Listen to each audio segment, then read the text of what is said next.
যা ধর্মের নামে যারা মুনাফিকি করছে, মানে ধর্ম ব্যবসা করছে, তাদের ব্যাপারে সতর্ক থাকবেন যে ফেসিবাদের দোষণদের সাথে যারা আঘাত করছে বারবার, যারা এইসব ধর্মান্ধ দল, এইসব ব্যাপারে আপনারা সতর্ক থাকবেন। 2014-তে 154টা বিনা প্রতিনিধি জিতেছে, অত্যাচার নির্যাতন হয়েছে এবং আমাদের নেত্রীর বিরুদ্ধে ষড়যন্ত্রমূলক মিথ্যা মামলা দিয়ে, ষড়যন্ত্রমূলক গায়েবী মামলা দিয়ে তাকে 10 বছর সাজা দেওয়া হয়েছে ক্যাঙ্গারু আদালতে ফরমায়েশি রায় দিয়ে। এটা আমরা দেখেছি কীভাবে করেছে। 2018-তে আমি আর দামি নির্বাচন হয়েছে, সেই নির্বাচনের জনগণ তারা ভোটাধিকার প্রয়োগ করতে পারে না। 2018-তে দিনের ভোট রাত হয়েছে, 2024-এ আমি আর দামি হয়েছে, এগুলো সবাই আমরা জানি। বেগম খালেদা জিয়াকে এইভাবে যে নির্যাতনের শিকার হয়েছেন উনি, এই নির্যাতনের শিকার হওয়ার পরে তার কারাগারে তারা দেখেছে জরাজীর্ণ পরিত্যক্ত ভবনে তাকে রেখে, পোকামাকড় যেখানে থাকে সেখানে তাকে ট্রিটমেন্ট দেওয়া হয় না, চিকিৎসা থেকে বঞ্চিত। দেশের চিকিৎসা, বিদেশে দূরে থাক, দেশের চিকিৎসা, চোর ডাকাত খুনিরা মানুষের চিকিৎসার সুযোগ পেয়েছেন। বেগম খালেদা জিয়া 4টি বছর তার চিকিৎসা থেকে বঞ্চিত করা হয়েছে শেখ হাসিনার প্রতিহিংসার কারণে। শেখ হাসিনার যে বেগম খালেদার যে আকস্মিক জনপ্রিয়তা, তিনি যে 25টি আসন থেকে বাংলাদেশে নির্বাচন করে 1টি আসন থেকে তিনি পরাজিত হন, সকল আসন থেকে বিপুল ভোটের ব্যবধানে বিজয়ী হয়েছে।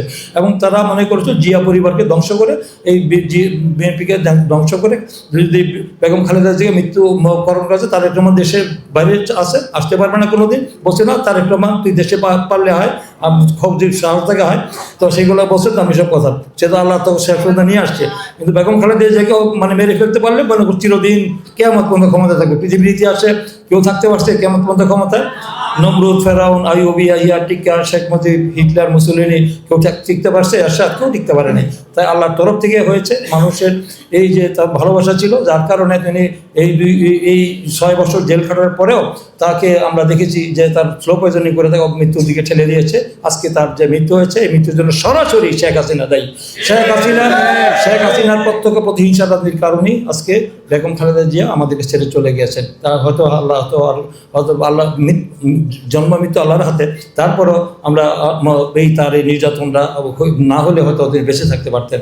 এবং তাকে দেখেছি তিনি একবার কি যে ঐতিহাসিক ছাত্র গণঅভ্যুত্থানের মধ্যে দিয়ে যে আমরা বিজয় হলো, আমাদের 5ই অগাস্টে যে আমরা ঐতিহাসিক বিজয় অর্জন করেছি, এটা তো দীর্ঘ 16 বছর আন্দোলনের ফসল। এটা কি এটা থেকে জুলাই অগাস্টের আন্দোলনে তো হাসিনা দেশ থেকে পালাই যায় নাই, তাই না?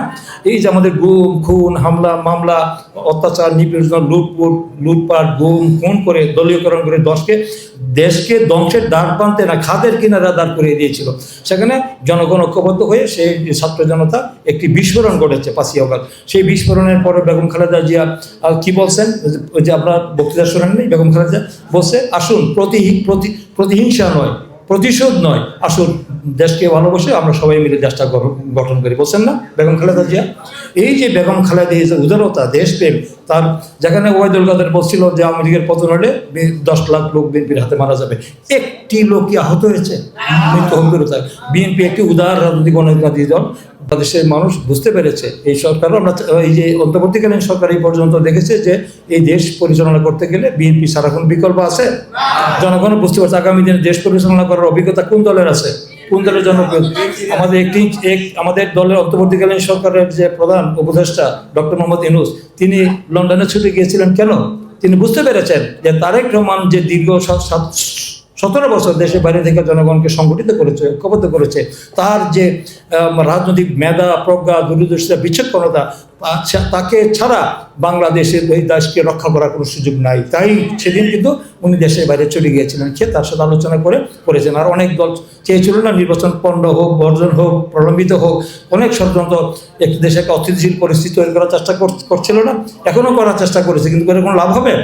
এই দেশের জনগণ, রাজনৈতিক দল সবাই ঐক্যবদ্ধ হয়েছে। তাই আজকে বেগম খালেদা জিয়া যে তার জীবদ্দশা দেশ জাতির জন্য যে অবদান রেখেছে, তার থেকে যে শিক্ষা পেয়েছেন আমাদের দলের একটি বর্তমান চেয়ারম্যান, এখন তিনি পূর্ণ দায়িত্ব, যেহেতু অটোমেটিকলি আমাদের মানে গঠনতন্ত্র অনুযায়ী তিনি এখন চেয়ার মনে করি তাদের পছন্দের দল, পছন্দের ব্যক্তিকে ভোট দিয়ে নির্বাচিত করে দেশের স্বাধীনতার সার্বভৌমত্ব, গণতন্ত্রকে অব্যাহত রাখার জন্য আমাদের প্রিয় নেতা তারেক রহমানের নেতৃত্বে বাংলাদেশে আবার একটি গণতান্ত্রিক রাষ্ট্র প্রতিষ্ঠা হবে এবং খালেদা জিয়া রেখে যাওয়া যে স্বপ্ন তিনিও বলছেন, যেখানে আমার মা থেমে গিয়েছে সেখান থেকে আমি এই কাজ এগিয়ে নিয়ে যাবো দেশে, বলছেন না এটা?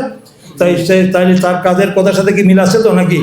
সেইভাবে উনি আগামীতে করবেন। এই ছিল সব আমাদের এই বার্তা সব জনগণের কাছে পৌঁছে দিবেন। আগামী ত্রয়োদশ সংসদের নির্বাচনে যেন যারা ষড়যন্ত্র করছে, যারা মানুষকে বিভ্রান্ত করছে, মানুষের সাথে মোনাফিকি বেইমানি করছে, যারা ধর্মের নামে যারা মোনাফিকি করছে, মানে ধর্ম ব্যবসা করছে, তাদের ব্যাপারে সতর্ক থাকবেন। যে ফেসিবাদের দোষরদের সাথে যারা আঘাত করছে বারবার, যারা এইসব ধর্মান্ধ দল, এইসব ব্যাপারে আপনারা সতর্ক থাকবেন। তারা যেন যারা জাহান্নামের এবং আমাদের টিকিট জাহান্নামের টিকিট বিক্রি করে, যে এই অমুক মার্কা দিলে জাহান্নামে যাবে, অমুক না দিলে অমুক মার্কা দিলে জান্নাতে যাবে, অমুক না দিলে জাহান্নামে যাবেন, এবং পূজা রোজা মুদ্রার এপিট বলে মন্দিরে গিয়ে তারা গীতা পাঠ করে, এইসব বিষয়গুলো নমস্কার দেয়, তাদের ব্যাপারে সতর্ক থাকবে। তারা ইসলামের নামে মানুষকে ধোঁকা দিচ্ছে, তারা মুনাফিক, বেঈমান, বিশ্বাসঘাতক। তাই বেঈমান, মুনাফিক, বিশ্বাস, তাদের নামের সাথে ইসলামের সাথে কোনো সম্পর্ক নাই, তা সম্পূর্ণ ভিন্ন। তাই আজকে